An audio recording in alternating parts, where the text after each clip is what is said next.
இருளை ஜெயிக்கணும்னா என்ன பண்ணுவது? இந்த இருளான சூழ்நிலை மாறி ஒரு வெளிச்சம் வருவதற்கு என்ன செய்ய வேண்டும்? நீங்கள் உலகத்திற்கு வெளிச்சமாயிருக்கிறீர்கள். என் பிள்ளைகளே, ரட்சிக்கப்பட்ட நீங்கள் தான் இந்த இருளை விரட்ட முடியும். தான் ஆண்டவர் சொல்லுகிறார், நீங்கள் உலகத்திற்கு வெளிச்சம். நீங்க ஒளி வீச ஆரம்பிச்சிட்டா இருள் தன்னாலே விலகி போய்விடும். நீங்கள் தான் வெளிச்சம். உங்க மூலமாகத்தான் இந்த இருளை விரட்ட முடியும். இந்த இருளான காலங்களை அப்புறப்படுத்தி மக்களுக்குள்ள ஒரு வெளிச்சத்தை கொண்டு வர வேண்டுமானால் என்னை அறிந்த என் பிள்ளைகளாயிருக்கிற உங்கள் மூலமாகத்தான் முடியும்.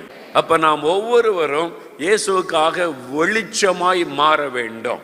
நாம் இந்த வெளிச்சம் வீசுவது முதலாவது நம்முடைய வாழ்க்கை. உங்களுடைய வாழ்க்கையை பார்க்கிறவங்க அதுல இயேசுவின் வெளிச்சத்தை மற்றவர்கள் பார்க்க வேண்டும்.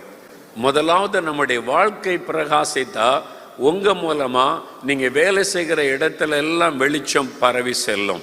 நீங்க இருக்கிற தெருவில் வெளிச்சம் பரவும். நீங்க இருக்கிற ஏரியாவில் வெளிச்சம் பரவும். அப்ப அங்க இருக்கிற இருளின் ஆதிக்கங்கள் தானாக அழிக்கப்பட்டு விடும். ஒவ்வொரு தேவ பிள்ளையும் வெளிச்சத்தின் பிள்ளைகளாக ஒளி வீச ஆரம்பிச்சா சாத்தானுடைய இருளின் வல்லமைகள் தானாக ஓய்ந்து போகும்.